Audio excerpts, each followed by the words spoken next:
प्रयागराज की धरती पर सनातन धर्म और पुरातन सांस्कृतिक विरासत का अनुष्ठान चल रहा है, तो वहीं महाकुंभ से प्रकृति के प्रति सजगता और धरती पर जीव जगत के बेहतर भविष्य का संदेश दिया गया है। महाकुंभ में आयोजित जलवायु सम्मेलन में शामिल हुई संत समाज की विभूतियों, राजनीतिक हस्तियों और पर्यावरण के प्रति सटीक जानकारी रखने वाले विशेषज्ञों की तरफ से जलवायु परिवर्तन को लेकर चिंतन किया गया। इस दौरान जलवायु सम्मेलन के मंच पर परमार्थ निकेतन आश्रम के अध्यक्ष स्वामी चिदानंद सरस्वती ने धरती की धमनियां कही जाने वाली नदियों के अस्तित्व को लेकर चिंता जाहिर की।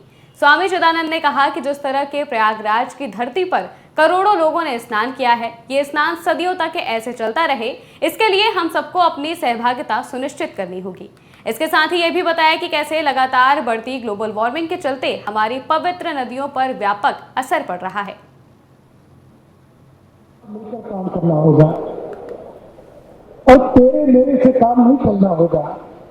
अगर आप चाहते हैं कि अगले महाकुंभ में इसी तरह से महाकुंभ बना रह सके, जो कि मुझे शक है, जिस तरह से हम चल रहे हैं, अगले महाकुंभ में ना हमारे पास गंगा होगी, ना हमारे पास यमुना होगी। हम लोग कहानी पढ़ेंगे, there was a river called Yamuna, there was a river called Ganga। ये आपको लगता होगा कि मैं क्या कह रहा हूं। मैं आपको कल की कहानी बताता हूं।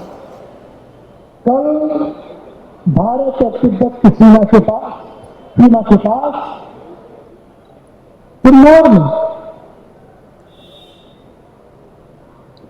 बर्फ का ये आलम है कि बर्फ इतनी कम हो गई है, वहां पर सेब की खेती को जीवित रखने के लिए टोकरियों में भर कर बहुत दूर से और टेलर्स में बहुत दूर से भरकर बर्फ को लाना पड़ रहा है, ताकि पेड़ों की नमी बनी रहे, ठंडक बनी रहे और सेब के पेड़ फले फूलते रहे। कहीं सुनेंगे no glacier no Ganga. Himalaya है तो हम हैं। हम किसी भ्रांति में मत रहे कि सदियों से चलती आ रही ये संस्कृति और चलती रहेगी। The challenge is there, problem is just the next show, but I think we are the problem and we are the solution in the right way। मुझे याद है in 2012 in the United Nations, ये बात मुझे इसलिए याद आई क्योंकि अभी आदरणीय योगी जी ने और साथ ही साथ हमारे श्री चंद्रभूषण जी ने जब ये आंकड़े दिए, चंद्रभूषण जी ने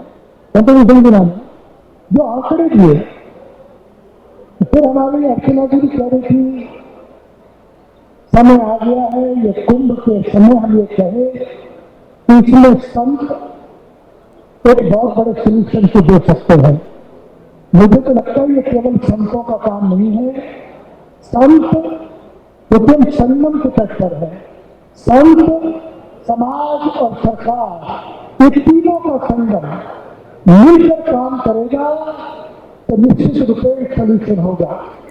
गोमुख से लेकर गंगा सागर तक मां गंगा पूरे हिंदुस्तान को अपने प्रेम की धारा से सींचते हुए आगे बढ़ती हैं और जहां तक मां गंगा का सफर चलता है, वहां तक जीवन हरा भरा रहता है।